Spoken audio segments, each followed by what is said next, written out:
Welcome to the Independence Day special here on High Impact Television, where we would review Nigeria's position after 62 years of gaining autonomy from the British government. I am Esther Kalu, and I'm not here by myself. Hi, Esther. Thank you so much for joining us. I am Sarah Owusu-Ansah. As Esther Kalu rightly said, today we'll be reviewing Nigeria's growth. Nigeria is 62. How far have they grown? We'll be taking a look at Nigeria's growth at the economic level, also at the political level, and in terms of leadership. Now, as we all know, Nigeria is celebrating her 62nd anniversary, and one will begin to wonder, what is the growth that Nigeria has experienced at 62? Now, as a country, its citizens are stuck in a very, very despicable state. This is ranging from high level of insecurity to the state of the economy, unemployment, bad health sector, and education is even nothing to write home about. Now, this is as a lot of Nigerians are living in anxiety with regards to the state of the nation at this time. Now, Nigeria's economy is one that has been said to be stagnant, growing at less than 1% cumulatively during the past 6 years, far below the population growth of 2.6%. It has also about 40% of the population of about 200 million people living below the poverty line, which is something that is very, very worrisome.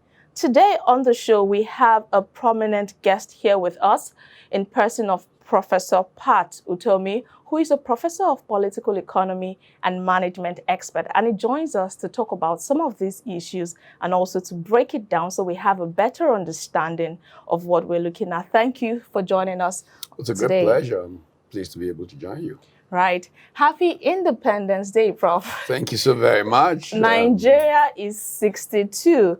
And, you know, what comes to mind is when you see a 62-year-old person, you would expect a tremendous level of growth. Can we say that for Nigeria? Well, the life of a nation is not exactly the same as the life of a man. And so you have to look at it differently. In the course of the evolution of things, there have been paradoxes. I take business, since I'm a professor who teaches business. The average business enterprise is designed to live forever. I mean, a man is said to be 70 if he's good, 80 if he's really strong. So that's the span of man, so to speak. The span of a business is forever. And yet businesses tend to live a shorter life than men for a variety of reasons out of competition. And the same thing can be said for the life of nations. Nations are designed to live literally forever. And so we want to put in perspective what 60 years means in the life of a nation. Surely we can do a lot better. But countries can miss the way and come back. It's like the wilderness years, you know. The people of Israel wandered for 40 years, and then eventually they got to the promised land. And Nigeria has wandered for longer than it should in many ways because of its prospects and its potential. But if you take Brazil, one of my favorite examples, Brazil was in the 70s, 60s, thought of as the country of great promise that never seemed to meet its potential, always a potential. As a graduate student, I focused on the economic development of Latin America. Okay. I became so frustrated by the 80s that I turned my interest to Southeast Asia, where growth was going boom, boom, boom, boom, boom. But right behind my back, Brazil suddenly, from a very terrible situation, began to get its act together. I tell the story very frequently of a former president of Brazil who was a great political economy scholar, Henrique Fernando Cardoso. When Professor Cardoso and I actually clashed in New York in 1979 when I challenged him about a thesis that he was identified with called dependency theory. They were called dependistas in Latin America, who argued that structural dependence, Latin America was on developing the continent. And so people should go to other modes like selective delinking from international capitalism. Long story. Cardoso eventually returned to Brazil from exile in Chile, where he was living and working at the ECLA, Economic Commission for Latin America. Became foreign minister in a dramatic move when the lifespan of finance minister was a couple of weeks, because the economy was so bad. Every couple of weeks you fired the finance minister, hired another one. He became finance minister and literally committed intellectual suicide in the turnaround of policies, which brought Brazil back to life. Wow. So it's comes to play most of the time that leadership is one of the issues that Nigeria faces. Now, the political class in Nigeria, most of the time, are saddled with putting power over purpose. Now, since 1960, have we had a leader, a political leader, who has lived an exemplary life by putting purpose over power? Most of our first generation leaders, the founding fathers, actually were people of purpose. And they did dramatically well. At the time of independence, people put Nigeria's prospects even ahead of Japan's. Wow. And the leadership, and I take a couple of examples. Of course, the Independence Constitution was a federal constitution. Before that, from the Macpherson Constitution, the emphasis was on regional competition. And this competition, I can take examples for 3 areas. Again, first of all, let's take education. Okay. Western region was particularly well known for the work of Chief Obafemi Awolowo when he decided on free universal education, primary level. Southeast or Eastern region, as it was then, when Dr. Nnamdi Azikiwe took over leadership, tried to do that. He got a pushback from civil servants who said, we can't afford it in the Southeast. Southwest earns more money from cocoa than we earn from palm produce. So all kinds of ideas were being tweaked about how to deal with the situation in the Southeast. There was a proposal to, in the 1957 budget of Eastern region, it was decided that, or it was suggested that people pay fees in primary 1 and primary 5, and then the rest was free, to kind of incentivize people to make a commitment and contribution to entering and the point of exit, to reduce the budget pressures for Eastern region. Zeke felt that that proposal was basically a threat to his policies, and called Chief Jerome Udoji some names. Chief Jerome Udoji was a permanent secretary in the Ministry of Finance in Parliament, and Udoji took umbrage and threatened to resign. People had to go and beg him. He took a leave, went to the UK, even got appointed by one of the multinationals to an executive position, John Holt. But in the end, he was persuaded. And what did Southeast do? Southeast found a local solution where the communities would kick in, the missionaries would do their bit, and the government would do its bit. This collective approach to solving the problem of education in Igbo is known as Ibuanye Danda, Bunu Bunu, Ibuanye Danda. It led to the Igbo State Union becoming one of the biggest proprietors of education institutions in Nigeria, and just across the country, Igbo State Union Grammar School and all of that. And it enabled the Southeast to leapfrog in education in a very dramatic way. In industrialization, again, kudos Chief Awolowo, he took the lead. An area in Lagos that we now refer to as Ikeja Industrial Estate was a part of Western region back then, and Chief Obafemi Awolowo marked it out as where to do an industrial estate. And then he went around looking for investors. The investors came, and that's why if you drive down Obakran today, you'll see that Odua Investments have a stake in many of those factories, those businesses there, because that went back to when the estate was being established. It was in fact the foreign investors who said, your government needs to take a stake in our business so that we can be assured that we have your support. You're not going to just abandon us. And Dr. Michael Okpara, who succeeded Zeke, quickly responded, not just with one, but with two. Aba Industrial Estate and Port Harcourt Transamadi, and the Kaduna response from the Ahmadu Bello Premier of Northern Region was Kakuri. He brought in the Chinese, Hong Kong Chinese, who did textile mills, became the hub of Nigeria's textile industry, Kaduna.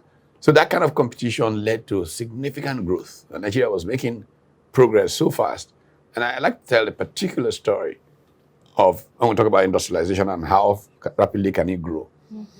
UNTL, opened in 1960, sold out their first 6 months of production in the UK, in Manchester. So technically that company broke even in 1 month. Wow. And their production for 6 months was already out there. In the same year we gained independence. Independence in 1960. Now, this kind of competitive, rapid growth was taking place. Now, one of the things we have to discover about change and leadership is that change can bring conflict. Okay? It always brings conflict, literally. Okay. Leadership is about how well you manage the conflict. It is in managing the conflict that this competition amongst regional leaders, for what two American scholars call Melson and Wolpe, Robert Melson and Howard Wolpe, wrote a book on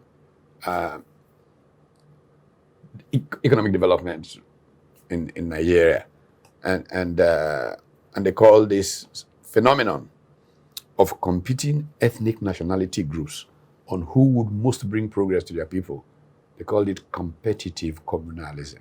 Okay. So this competitive communalism generated quite a bit of conflict, which you could see in terms of the alignment and realignments of political parties that created the Off-Guard Grand Alliance, and so on and so forth and so forth. The politicians were unfortunately not able to manage those conflicts well, and it spilled over into military rule. Military rule did us a lot of damage for a variety of reasons. First of all, besides the fact that they were young officers not trained in the art of leading, military is a very centralized organization. What Nigeria had was a decentralized federal state. Their attempt to put their hierarchical organization into play, first of all, damaged Nigeria's federalism. The second thing that it did was the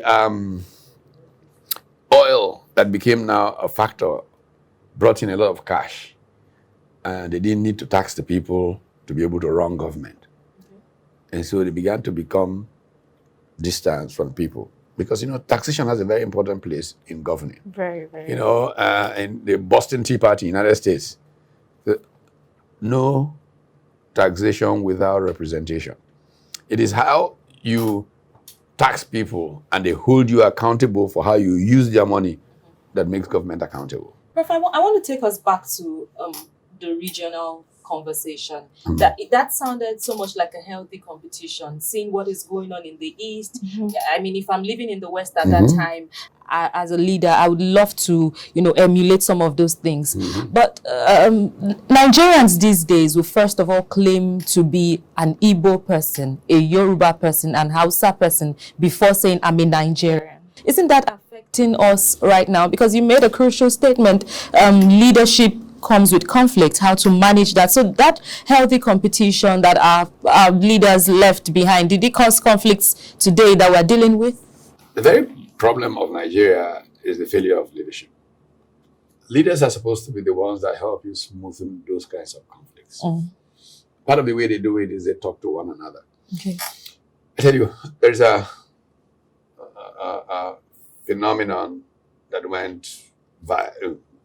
was big back in the 80s. There was something called the Kaduna Mafia. I don't know if you all have heard about the Kaduna Mafia, but a friend of mine called Nduka Onom, who was political editor of The Punch back in the 70s and the 80s, actually made that famous. But it's a mythical characterization of a phenomenon. People never quite understood it, and so they took it negatively as a group of people in Kaduna who tried to dominate Nigeria. It's not what it really was. Okay. Because I had the privilege of writing a PhD thesis around power, economic growth in Nigeria. Okay. what had happened to us was that a group of northern leaders, technocrats, political actors, live within a 2 square kilometer area in Kaduna. Okay. And they visited each other, they talked about issues.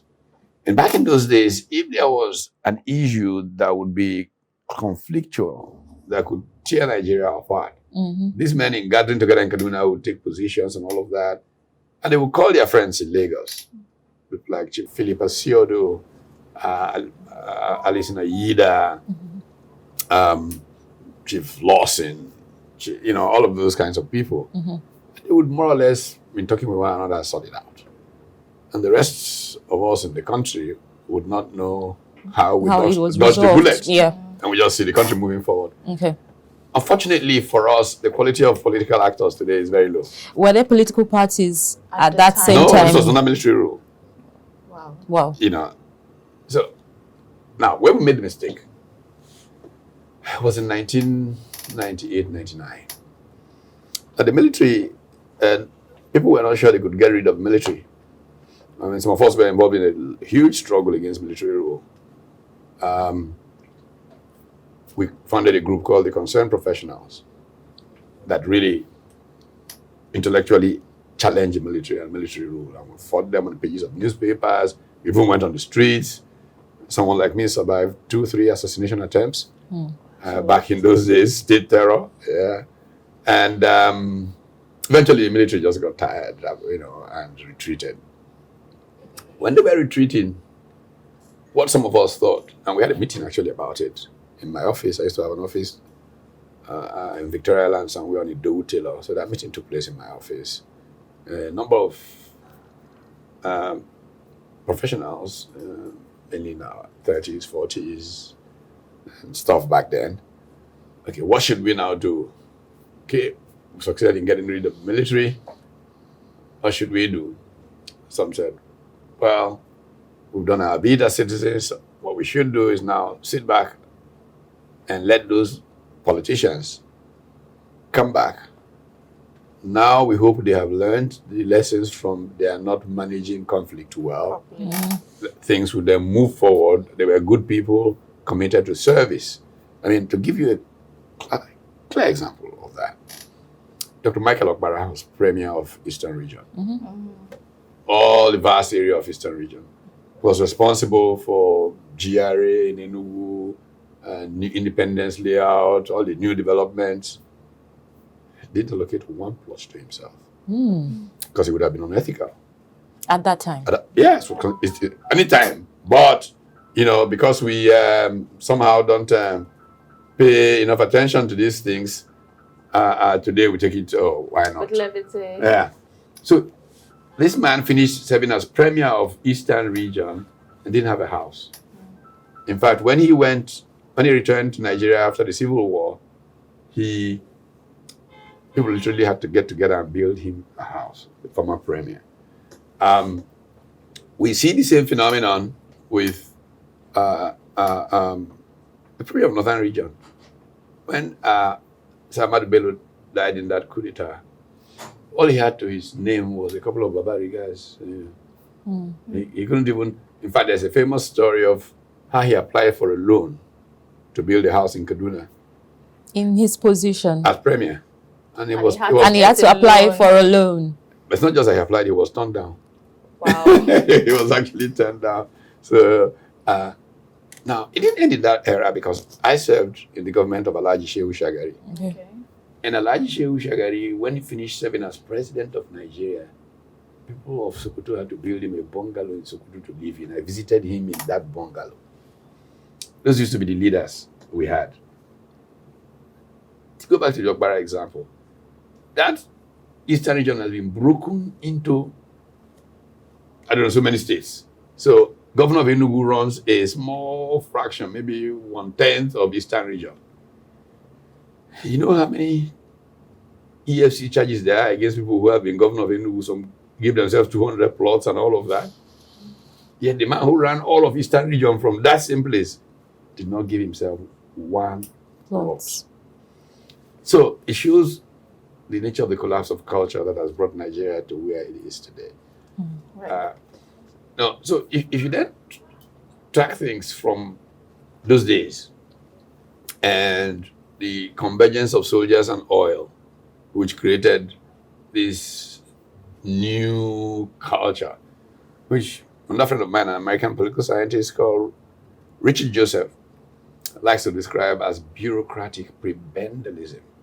You know, the way a vicar hands out prebends to assistant vicars. The general at the center is handing out. So national cake. So the obsession with sharing the national cake moved us away from the mindset of producing our way into prosperity to one of sharing. Can we pin when this actually started? Well, it's essentially a phenomenon of military rule. It began to happen, for example, under the civilian government before '66. The way things were structured, it was actually the regions that collected, say, revenues like oil. Okay. Eastern region will collect oil money and send 50% to the center. To the central level, yeah. Now the center collects everything and sometimes gives less than 1% to the oil producing area. That's quite minute. Yeah, that's what happened. And as Dr. Kari Dukekalo, who was finance minister under General Babangida in a concerned professionals events we had years back, was pointing out the special projects Nigeria had, the 4As or whatever, aluminium, Ajaokuta, Abuja. By the time you took out all the special locations for that and then shared what was the oil producing areas were getting less than 1% from oil revenues in their areas.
Thank you for staying tuned. We still have Professor Pat Utomi here with us. There has been speculations that Nigeria doesn't have a specific economic roadmap that guides it towards development. How do you react to this? In many ways, it's not true, actually. Okay. There are roadmaps. The thing is that those who have commissioned them don't believe in roadmaps. They just do those things as public relations exercise. But the roadmaps are there, they're written. There's a new national development plan. Atudo Peter Side, who is a friend of mine, chaired the process for the government. You need to read it because it contains most of what you would like to see done. But above and beyond that, we have a team in the big tent that has worked assiduously for weeks. Every weekend, they get locked up in a hotel. About 15 of them working on a manifesto and a strategy, an economic development plan. I joined them in those meetings. And Nigerians will be amazed at the quality of thinking that has gone into it. I can tell you that prime goal is job creation, and that you can literally absorb the teeming youths of this country into decent paying jobs within weeks of being in power. If you take the environment as a base, the world is desperate, planet in peril. You know what you can do if you create a green learning army, bring in almost every unemployed graduate into this army that spends 7:30 a.m. to 8:30 or to 12:30 cleaning up the environment, doing environmental type things, planting trees and all of that. And from 1 p.m. to 3 p.m., they are learning new skills, no matter what they study, that can be used in the emerging industrialization as we begin to put industrial parks in place in every geopolitical zone of the country, instituting this value chains approach with a latent comparative advantage. We can easily take $5 billion credit from the international community and use to pay these people from day one. So the money is there, can be gotten, can put people to work, giving them the skills, just as they are contributing to saving the planet, to use, to work, to produce our way out of this poverty. The diaspora, an amazing community. People asked when Peter P. and I were touring the United States, well, the big votes are not there. We're not going to look for votes, even though many of them can influence those who vote here. We're going to build up partnerships with them, because the first source of new investments, I saw this in my academic work, when India was literally technically bankrupt in 1991, 3 weeks trading money was all that was left in India's foreign reserves. And Rao became prime minister, Manmohan Singh became a finance minister, new policies, investments began to surge into India. Second biggest source of new investments in India was non-resident Indians. The partnership that Nigerians in the diaspora and local Nigerians can do starting manufacturing ventures is key to the new industrialization that we will see. All of those things will roll together in an opening up of this country to incredible possibilities. We look at the housing deficit in our country, for example. How do you bridge that housing deficit? How do you use money that is not government money to create a new housing boom that will put people to work, that will give people a better quality of life? These are all things that will roll out almost simultaneously and amaze people. But how are you going to do that without power? Power is critical to this. And we have looked at how to decentralize power and take the decentralized power that will make sure that we go very quickly from where we are today to distributable power that is generated and can give us very quickly 30,000 megawatts of power within a few short years. And this country will take off. Prof, still talking about our economic status right now. How do you think that insecurity, terrorism, and the state of, the nation as it is right now, how do you think that it has affected our economic growth, and how can we come out of it? Significantly. If people are not secure, they can't produce. The farmers can't go to the farm, so you can produce. I have a business that is in aggregation of agricultural produce. We have set up facilities to process plantain in Edo State. so that we can begin to, manufacture, using plantain as input. We know that the farmers were afraid to go to their farms because of headsmen and all of those things. So security is a critical thing. So how you must deal with it up front. How do you deal with it? First of all, we'll go to multi-level policing. Okay. Local government has its capabilities for crime prevention. States have, federal government has multi-level policing. Not just state policing. Yeah, in my view.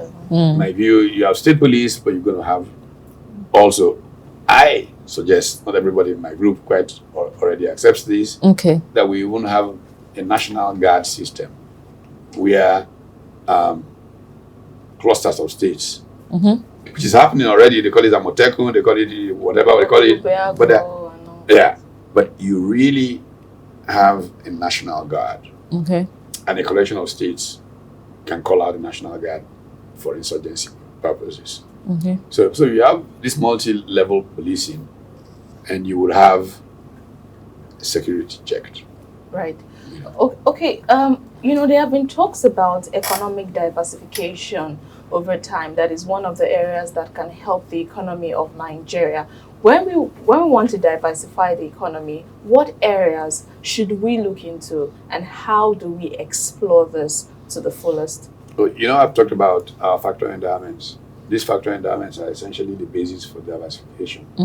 You, like I said earlier, go to Benue, you're looking at sesame seeds. You do a belt of rubber across southern Nigeria, and you have a processing plant to make a variety of derivatives from rubber, and so on. Technology matters. So we're going to have tech hubs, and some areas will be major tech hubs,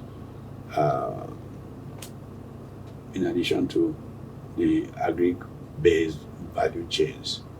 The hydrocarbons value chain. People forget, for example, that Japan is increasingly running on hydrogen for power. How do you obtain hydrogen? We can obtain hydrogen. I mean, there are now hydrogen ships shipping hydrogen to Japan from Australia and places like that. We can fracture coal, get clean hydrogen, and there are huge deposits of coal in our country. We can take our natural gas, which is the easiest and fastest way we can move to hydrogen, clean energy, and we can ship this to the world and actually increase our foreign earnings very quickly to more than $100 billion from hydrogen exports alone. On top of how we use that to power local industry. Prof, do you think crude oil has been, a curse or a blessing? Well, it is what you make of it. Really, as we enter this energy transition, we have to learn lessons from what happened to us with crude oil. Okay. Look, 25 years ago, I proposed. I raised this in Washington because IMF people were there. I said, look, breakfast at the Lagos Business School, I gave this presentation of how we should manage our revenues from crude oil. How we should take no more than a certain marker like $30 into our distributable pool fund. Okay. And the so-called FAC account that states share. So if oil prices were to therefore be like 100 as they were back in those days, from 30, the first $30 will go into the deep distributable fund. If 30 to 50 or so will go into a fund that you can draw on to ensure that you always have $30 available to the budget if crude oil prices were to drop to $6, for example. Okay. So you know that budgeting will always be around $30. You can predict your revenue into your budget and source. And everything above 50 or so will go into a sovereign wealth fund, what is called a future fund. Now, Nigeria has been unfortunate in having reckless leaders. The governors fought President Obasanjo when he proposed that we set up the excess crude account. This is what would have gone into that excess crude account. And I recall an argument I had with some of my friends who were finance commissioners. How can you support Obasanjo's government against us? I said, what do you mean against you? So your money still saved like a mutual fund. You will get even Interest. more from your savings, Yeah. you know, in that.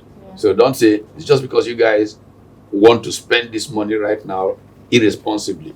They didn't even have the absorptive capacity to manage the money, Okay. but they wanted it, and they ruined an economy through it. So we made that mistake. We must not make it again as we transit into new sources of revenue. But let's talk agriculture. It used to be the largest sector, about 36% of what we were able to make from agriculture could take care of the country. Is there hope for us to get back into producing our own food and exporting and becoming that force? Sure, why not? First of all, agriculture has to change. It's not going to be a traditional kind of subsistence kind of agriculture. We must go to slightly more mechanized, more commercial kind of agriculture. Okay. But we have to link it with outgrower schemes. Major farmers dealing with outgrowers or small farmers, ensuring they get the appropriate input and that their produce get evacuated without they are losing so much to what happens to most farmers. We waste more than 70% of what we produce is wasted.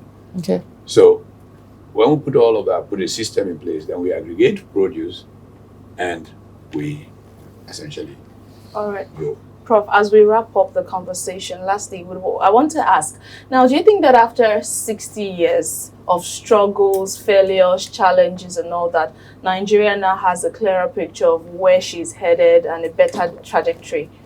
Yes, I do think so. I mean, I didn't envisage that citizens will be on the streets marching against the bad government as they are doing today.